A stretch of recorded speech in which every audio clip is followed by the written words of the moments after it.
ഒന്നെങ്കിൽ രാമൻ രാവണനെ കൊന്നു എന്ന് പറയാം, അല്ലെങ്കിൽ രാവണനെ രാമൻ കൊന്നു എന്ന് പറയാം.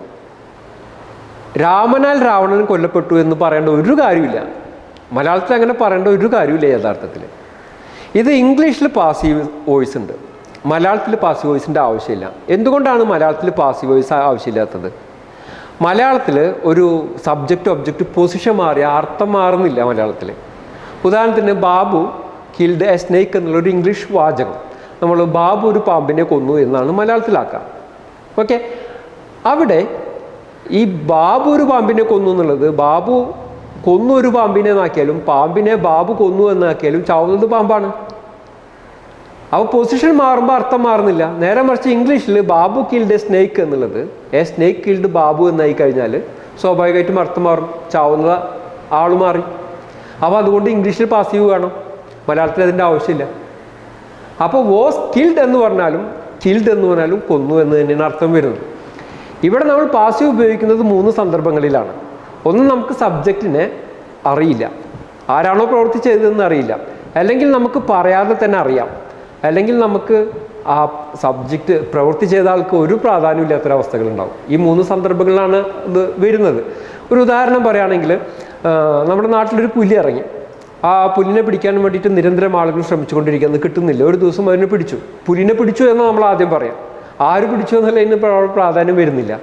നേരെ മറിച്ച് കാറിൻ്റെ ചില്ല് പൊട്ടിച്ചു എന്ന് പറയും. ആരാ പൊട്ടിച്ച് നമുക്കറിയില്ല. അപ്പോൾ രണ്ടാമത്തെ സന്ദർഭം ആരാണ് പ്രവൃത്തി ചെയ്തതെന്ന് അറിയാത്തത് കൊണ്ടാണ്. അല്ലെങ്കിൽ പറയാതെ തന്നെ നമുക്കറിയാം.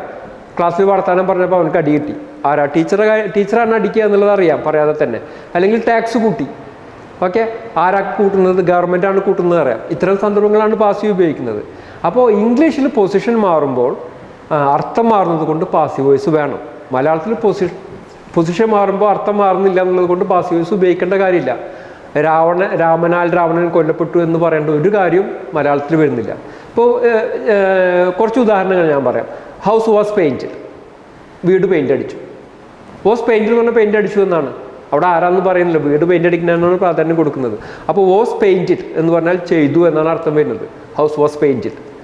പ്ലാന്റ് വാസ് വാട്ടേഡ്, ഓക്കെ, ചെടി നനച്ചു എന്നാണ് അർത്ഥം വരുന്നത്. വാസ് വാട്ടേഡ് എന്ന് പറഞ്ഞു കഴിഞ്ഞാലും ചെടി നനച്ചു എന്നാണ് അർത്ഥം വരുന്നത്. ഓക്കെ, ചെടി നനക്കപ്പെട്ടു എന്ന് പറയേണ്ട ഒരു കാര്യമില്ല. ഓക്കെ, അതേപോലെ തന്നെ സ്റ്റേജ് വാസ് സെറ്റപ്പ്, സ്റ്റേജ് കെട്ടി, അങ്ങനെയാണ് അർത്ഥം വരുന്നത്. കുറച്ച് ഉദാഹരണങ്ങൾ ഞാൻ പറഞ്ഞുതരാം. അതുപോലെ വേറൊരു ഉദാഹരണം എടുക്കാം. The road was repaired. Okay, road repair ചെയ്തു. വാസ് റിപ്പയർഡ് എന്ന് പറഞ്ഞു കഴിഞ്ഞാൽ അവിടെ എന്താ അർത്ഥം വരുന്നത്? റിപ്പയർ ചെയ്തു എന്നാണ് അർത്ഥം വരുന്നത്. And the floor was mopped thoroughly, നിലം തൂത്തുവാരി എന്നാണ് അർത്ഥം വരുന്നത്. അതുപോലെ cake was decorated beautifully. Okay, cake ബ്യൂട്ടിഫുള്ളായിട്ട് അലങ്കരിച്ചു. അതേപോലെ the uniforms were ironed, uniform ഇസ്തിരി ചെയ്തു. അപ്പോൾ വാസ് അയേൺ എന്ന് പറഞ്ഞു കഴിഞ്ഞാൽ ഇസ്തിരി ചെയ്തു എന്നാണ് അർത്ഥം വരുന്നത്. അപ്പോൾ വാസ് പ്ലസ് പാസ്റ്റ് പാർട്ടിസിപ്പിൾ വരുമ്പോൾ ചെയ്തു എന്നേ അർത്ഥം വരുന്നുള്ളൂ. അതാണ് യഥാർത്ഥത്തിൽ നടക്കുന്നത്.